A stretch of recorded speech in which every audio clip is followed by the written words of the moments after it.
Oke semuanya, kembali lagi. Udah lama dong kita pastinya nggak membahas pelajaran-pelajaran nih. Yuk, hari ini tetap masih di channel Habit, channel yang bahas edukasi dan pembelajaran. And pernah nggak kalian berpikir tentang bahasa Inggris itu sulit banget? Nah, kenapa bisa sulit? Karena kita dari mulai SMP, SMA, sampai mungkin kita kuliah, itu membahas yang namanya grammar. Nah, sehingga ketika kita membahas grammar akan sulit untuk berbicara. Dan di grammar pun terkadang banyak banget orang yang setidaknya mengetahui grammar itu cuman present past tense, present perfect ataupun anything, tapi nggak tahu awalnya grammar itu seperti apa dan harus bagaimana. So, hanya di Habit ini saya akan memberitahu ke kalian semuanya tentang yang namanya akar dari sebuah grammar tersebut. Oke, sebelum ke sana jangan lupa like, subscribe, lalu komen, tulis komen saran-sarannya apa aja nih, pelajaran apa aja nih yang kalian butuhkan untuk memajukan channel Habit ini. Ada yang namanya prologue of language. Prologue of language yang pertama. Di sini ada yang namanya definisi. Oke, definisi dari bahasa mungkin ada yang tahu. Apa sih bahasa itu? Yap. What's that? Ya, ada juga seperti itu. Namun, saya rangkum ya, saya singkat. Definisi bahasa ialah di prologue of language ini ada yang namanya definisi bahasa. Oke, prologue of language artinya bentuk dari bahasa, bentuk-bentuknya. Oke, yang pertama itu ada definisi. Definisi bahasa ialah suatu cara atau sistem yang digunakan untuk apa? Untuk menyatakan ide, pikiran, wawasan, dan perasaan pastinya. Oke, itu bagian dari definisi. Lalu yang kedua ada yang namanya function. Functionnya di sini, fungsi bahasa ini sebagai alat komunikasi apa? Bisa nggak ketika saya ngobrol sama tembok? Bisa nggak? Nggak. Ya kan? Nggak bisa karena tembok itu bukan objeknya. Nah, berarti sebagai alat komunikasi antara subjek dan objek. That's right. Nah, objek di sini ya. Objek di sini atau subjek di sini yaitu sesuatu yang bernafas. Nah, maka dari itu yang bernafas tersebut itu bisa menjadikan yang namanya fungsi dari bahasa tersebut. Contohnya saya berbicara dengan ikan. Ya, saya berbicara dengan ikan. Loh, kok berbicara dengan ikan, sir?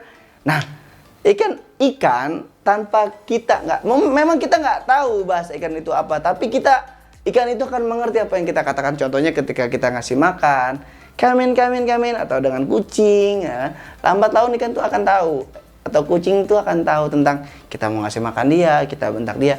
Coba deh yang punya binatang peliharaan pasti dong. Jadi objek di sini bukan hanya dengan manusia, tapi bisa juga dengan yang bernafas intinya gitu. Oke?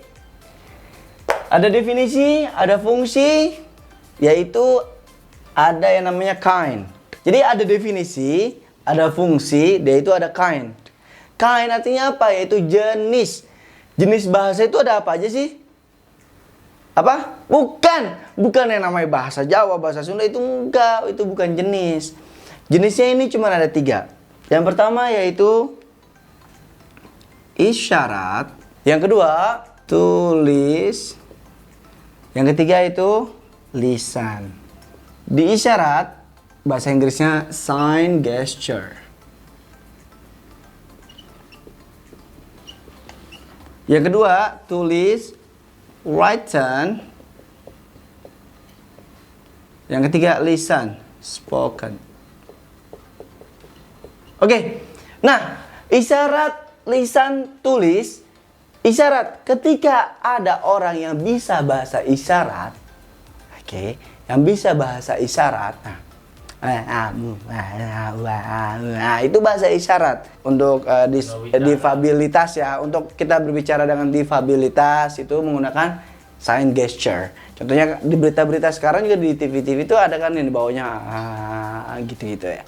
Itu sama, itu ya termasuk ke golongan komunikasi. Ya, kan itu definisi bahasa. Nah, jenis-jenisnya. Nah, yang kedua ada yang namanya written atau tulis. Nah, ini nih tulis. Yang ketiga yaitu lisan atau spoken. Nah, grammar masuk ke bagian mana? Ya, grammar masuknya di ilmu tulis. Kalau ilmu spoken itu seperti speaking ya, kemarin-kemarin tuh video-video habit. Selanjutnya makanya tonton tuh cara-cara gimana caranya kita berbicara dengan tulis dan lain-lain, itu ada di video-video habit sebelumnya. Oke, kita belajar grammar. Nah, ya, di sini ada yang namanya, berarti grammar itu tulisan ya. Nah, di sini ada yang namanya komponen bahasa tulis. Di sini ada yang namanya komponen bahasa tulis. Nah, komponen bahasa tulis itu yang pertama ada yang namanya letter. Apa letter? Apa? Huruf. Letter atau huruf itu bukan definisi kalau B, C, D, bukan. Nah, oke. Nah, definisi dari huruf ini yaitu simbol bunyi yang disepakati. Lah, kok bisa bunyi? Kok bisa dibilang simbol? Oke. Kalian tahu simbol? Ada yang namanya simbol kayak gini. Ada yang namanya begini. Ada yang namanya, pokoknya banyak banget ya simbol-simbol yang begini. Nah, mereka ini semua kan, ini apa sih? Ini apa sih? Ada yang namanya begini. Nah, ini apa sih? Nah, mereka kan nggak ada bunyinya. Coba kalau seandainya saya bilang ini. Apa? A. Nah. Apa? B. Nah, ini kan ada bunyinya. C. Nah, ini dia nih. Ini termasuk dengan simbol. Tapi simbolnya berbunyi. Kita sepakat ya bahwasannya huruf yaitu definisinya simbol bunyi yang disepakati. Oke, example, contohnya A sampai Z. Ya. Di Indonesia ataupun di luar kita sepakat huruf itu yaitu A sampai Z. Nah, gimana cara melafalkan? Nah, itu ada tuh di video-video habit dari alphabet from A till Z or Z. Itu ada di video-video speaking. Oke. Lalu selanjutnya komponen bahasa tulis yang kedua ada yang namanya word. Yaitu apa word? Kata. Definisi dari kata itu apa sih? Ya. Definisi dari kata. Tadi udah definisi dari bahasa, definisi huruf, lalu definisi kata. Oke, apa definisi kata sih? Oke. Definisi kata di sini saya ini ya. Rangkaian. Rangkaian apa? Rangkaian huruf dong pastinya. Rangkaian huruf yang bermakna.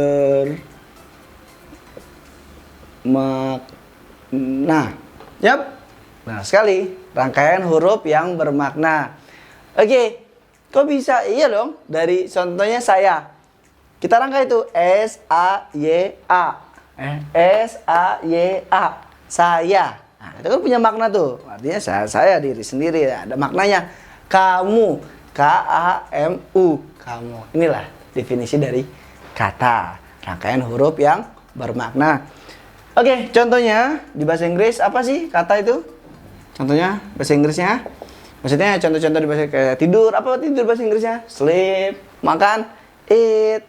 Bermain. Atau main. Play. Nah, itulah. Ya.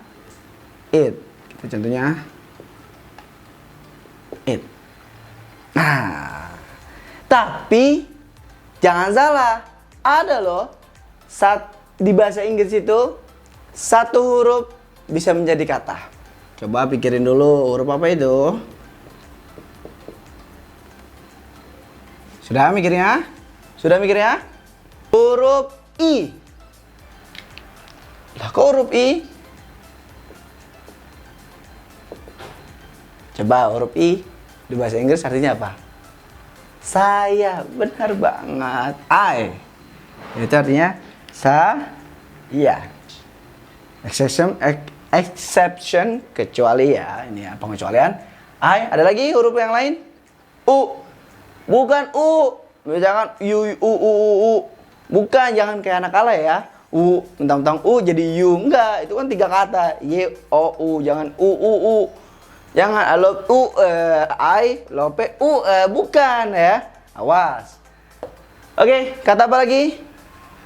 Yap. Kata A atau A. Artinya di bahasa Inggris sebuah. Oke.